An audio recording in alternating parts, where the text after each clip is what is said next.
This is LMU and I'm Scott Erlin here with head men's basketball coach, Coach Josh Schertz. Coach, big win last night, 73-54 over Anderson, and what I wrote is a big monkey had come off the back. First time we beat them in, I think, 4 seasons. 2010-11 season was the last time we beat them here. So just talk about what it meant to get that win and what it kind of took to make it happen.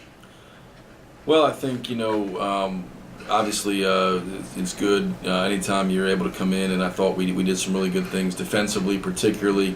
Guys really were tuned in, had great concentration. I thought the effort, energy, activity level was good. On the offensive side of the ball, I thought we did some nice things as well, certainly keyed by Lorenzo, who played about as well as I've seen a point guard play here last night.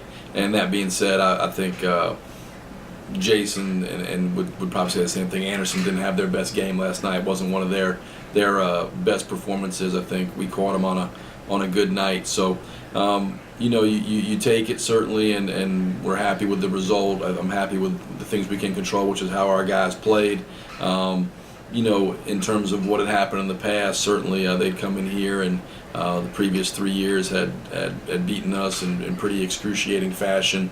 But from our standpoint too, I think you kind of understand that what's happened in the past has no bearing on what happens in that given game. So each game is its own separate entity, and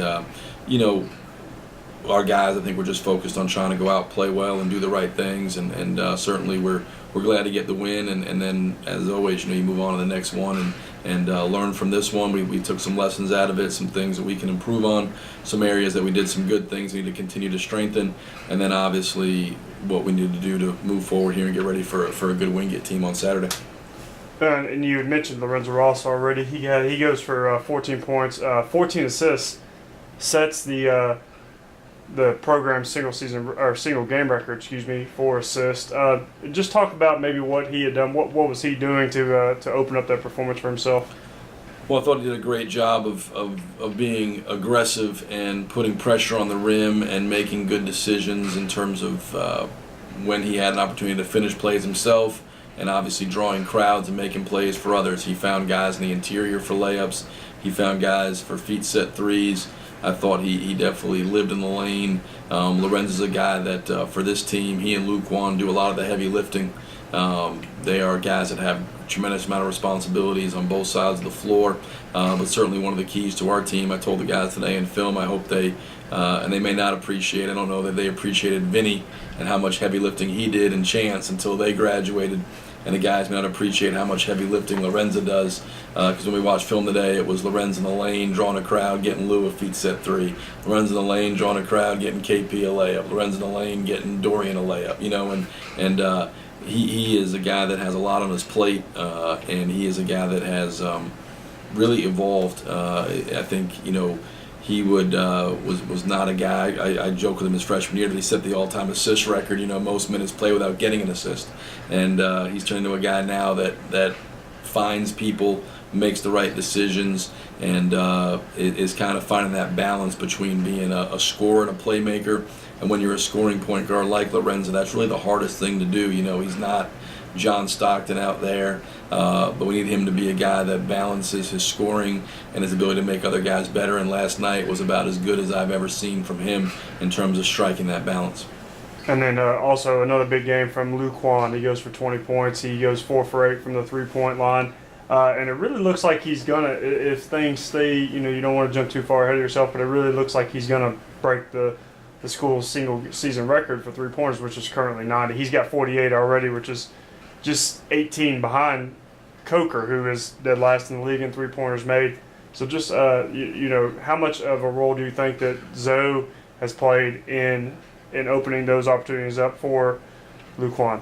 Well, I think they help each other. I think Luke Wan's presence on the floor and his shooting ability spaces the floor, which gives Zoe more room to operate. Zoe's ability to take advantage of the space on the floor and get in the lane and draw crowds and force help gives Luke Wan open shots. Zoe's ability to play with pace and get out in transition. And last night I thought a lot of our offense was fueled by our defense, our stops and our rebounds, and his ability to take it, play with pace, push the ball down, and before the defense can get set and find Luquan are obviously keys. I think they really are a nice balance for one another, or counterbalance for one another, in terms of how they play. But Luquan's had a great year. He's just continues to get better and better. I think he's a guy that's going to have a career that, as long as he remains, humble and hungry, will have be one of the all-time great players here at LMU.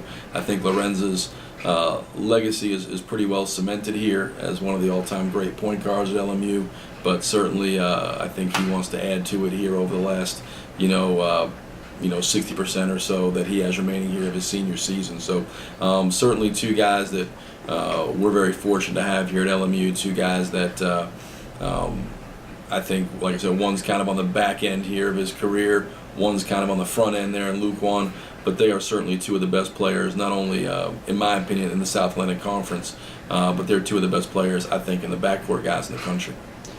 Okay, now let's turn our attention. One rivalry ended on Wednesday night, at least for the regular season, and another one begins on Saturday. You go to Wingate, you had some big matchups within the last few years, but it seems like this year's matchup might be a little bit different. They're kind of trending in an opposite direction right now. They're 7-6 and overall 4-3 in conference play, and they lost their fifth straight game last night. I know you know better than anybody. They're not going to be down long. Just talk about how the situation might be different playing them this time when they're coming in 5 straight losses and us with 13 straight wins. Well, you always worry about the things that you can, from our end. I worry about our guys because they're human beings, and so there's a tendency to get satisfied when things are going well. So I wish they're not Autobots. They have the ability, like human nature, to kick in and feel satisfied with what's going on. I do think that they have tremendous respect for Wingate. I don't think it'll be a situation where our guys don't prepare well and would overlook them by any stretch. They would be sadly mistaken if that's the case. Coaching against Bryan over the last, I think, 7 years, we've played them more than anybody because we've played in the conference tournament the last 4 years. And his teams are always teams that get better as the year goes on. They're always playing their best basketball in February and March. That's why you see them, winning conference tournament championships, getting to the NCAA tournament, and winning games in the NCAA tournament. He's got a young group. They were probably, came out of the gates 7-1, and just like in a lot of cases, you get off to a great start, and then all of a sudden you hit a rough patch, you lose some confidence, and their schedule.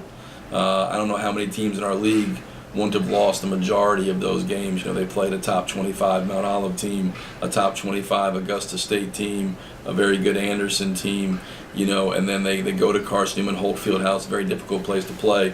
So all of a sudden you lose some confidence, and then they go in and they lost to Lenore Ryan last night. So what I would think is you're looking at a team that's going to be very focused.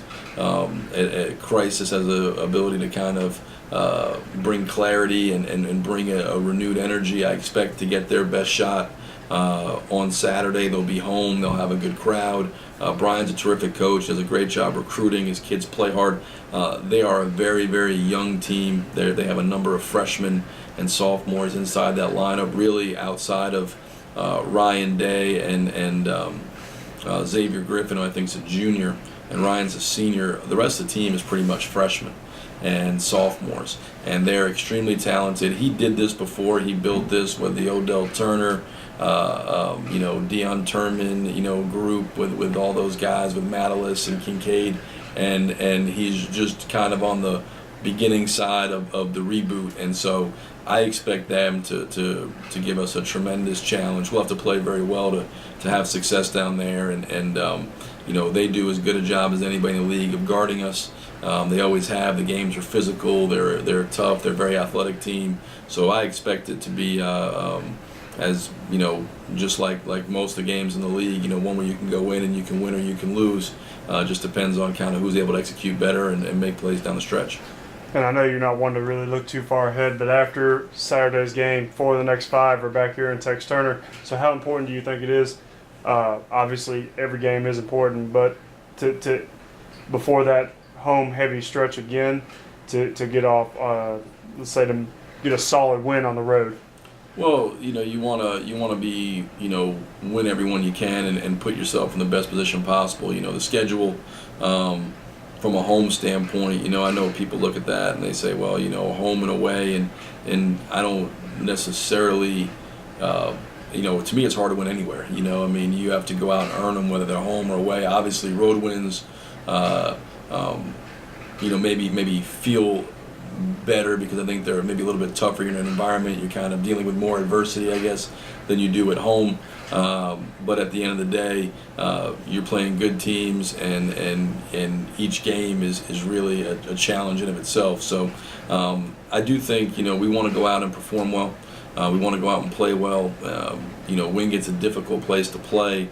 We have a tremendous amount of respect for that program, for Brian, for those kids. We know they've handed us a couple of very painful losses there in the conference tournament. We've had some real doozy battles for the conference championship with those guys. So we, going into this stretch, I think our focus is always, one at a time. If we play well, hopefully we play well at Wingate. And Wingate's a good enough team. Again, like a lot of teams in our league, you can play well and still get beat. But if we can go in, play well, control, we can control, then we'll come into this stretch feeling like, all right, now we got a chance to kind of, come in, play some games here inside of Tex, hopefully get the home fans behind us. And, if there's any small edge, hopefully we can grab that coming into a stretch here of 4 to 5 at home, because certainly February's going to be taxing. On the flip side, we're going to play so many games away. Well, Coach, one thing we do know for certain about the game against Wingate is it will probably be a doozy. Coach, thanks a lot, and we'll catch up with you next Thursday. Sounds good, Scott. Look forward to it.